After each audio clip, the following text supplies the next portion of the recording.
And on the other side, you have the guy running in New York, Mamdani, right? Okay, who's like a straight-up communist. I mean, he is. He talks about, the things that communists say. I mean, he wants free grocery stores, free buses. Bill Maher just unleashed on Zohran Mamdani, turning the moment into pure entertainment. The late-night provocateur tore apart the New York lawmaker's ultra-progressive vision, joking that Mamdani's victory might as well be a campaign ad for conservatives. Maher's fiery takedown wasn't mild. It was sharp, relentless, and wickedly funny. Blink and you'd miss the chaos. But one thing's for sure, this is the kind of political roast that demands popcorn. Who's the most popular politician on the left? AOC? I don't know. One of, but who's Bernie? Bernie is Bernie, yeah. Bernie is. I mean, he's not a capitalist. No, he's not, and he's also not president. He's not. But never would be. But neither is Mamdani.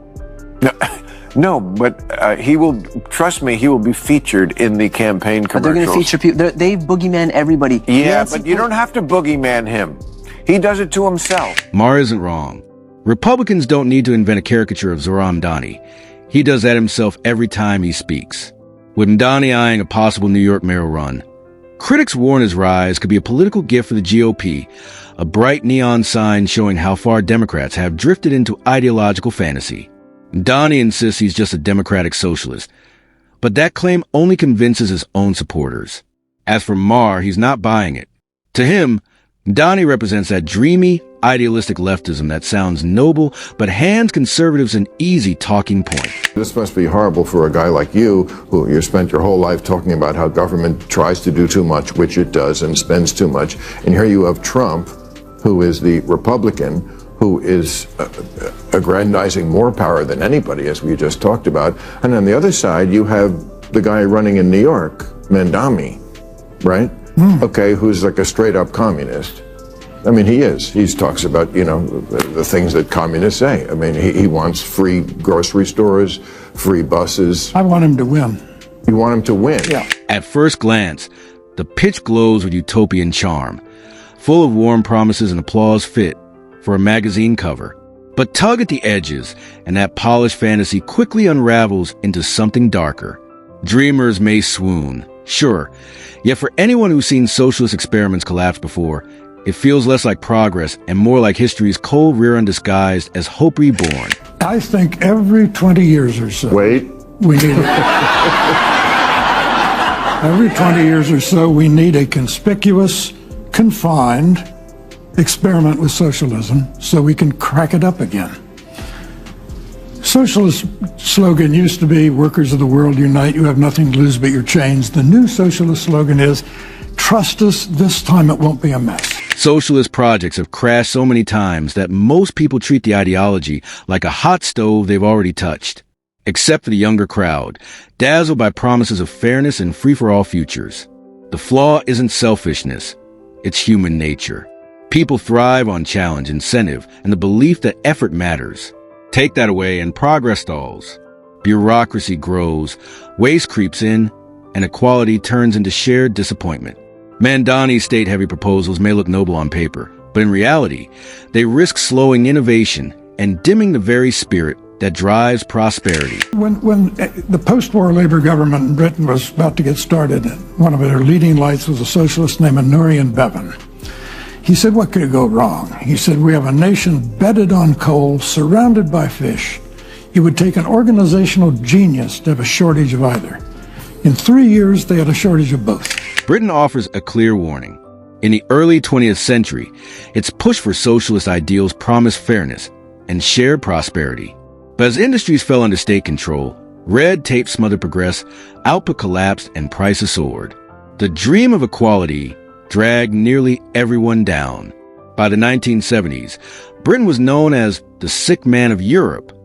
Only with Thatcher's market reforms did the nation begin to recover and regain its strength. Beyond saying that we're going to make a sanctuary city for LGBTQIA plus New Yorkers, beyond saying that we're going to establish an office of LGBTQIA plus affairs, is also that we're going to provide $65 million in funding for gender-affirming care, the same amount of funding that the federal government threatened to pull out from local providers for that kind of work. Maher fears Zohran Mamdani could become a political trapdoor for Democrats, one that drops the party straight out of the center and into chaos. He knows that when Democrats lean too far left, they lose the moderates who decide elections. Many voters turn to Donald Trump as a backlash against what they saw as progressive overreach, especially in heated debates over youth gender-affirming care. Yet Mamdani seems ready to walk right back into that cultural fire, reportedly pushing private fundraising for policies tied to those same divisive issues. To Democrats who value pragmatism over purity tests, his agenda isn't bold, it's reckless. It hands Republicans an easy argument that the left has lost touch with common sense, real-world priorities, and the everyday voter. He has attacked you personally and publicly like this. He's not a socialist. He's a communist, okay? This is not a socialist, man. This is a communist. I don't like to see a communist become mayor, I will tell you that. I call him my little communist. He's my little communist mayor. We should never be in a position where we're talking about a communist. We're going to end up with a communist mayor. It's not even believable, my beautiful New York. I think if a communist takes over New York City, I think that's a gift to the Republican Party. No sugarcoating it. Trump doesn't need to paint Mamdani as a radical. Mamdani does that himself. His talk of government-run grocery stores and free citywide transit gives a state control over everyday life. Though he calls himself a democratic socialist, his ideas echo the far-left playbook a bit too clearly. Noble intentions aside, his platform feeds a narrative that Democrats are drifting toward full-blown socialism. If it walks like a duck and quacks like one, you get the picture. This vision of democratic socialism, it's one that often comes back to what Martin Luther King said decades ago. A vision of, call it democracy or call it democratic socialism, there must be a better distribution of wealth for all of God's children in this country. Here in New York City, wealthiest city in the wealthiest country in the history of the world, 1 in 4 are in poverty. 500,000 kids go to sleep hungry every night. It's untenable to live with this kind of a divide. We have to actually have a politics that puts working people first. Look closer, and Mamdani's pitch isn't new. It's a rerun of old political slogans dressed up for a new crowd. Promises of fairness, equality, and shared prosperity sound inspiring. But history shows how quickly those ideals turn into policies that choke ambition and stifle progress. That's not the road New York or America needs.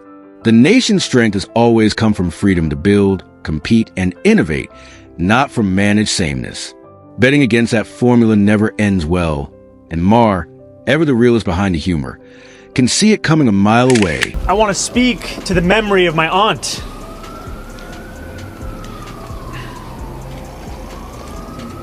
Who stopped taking the subway after September 11th because she did not feel safe in her hijab. Well, it wasn't so much his aunt as his dad's cousin, but, semantics. Douglas, is he ready to lead? No, in absolutely no way is he ready to lead, and that was just another reminder of it. This is such a self-involved little narcissist with so little going for him. And that's the playbook.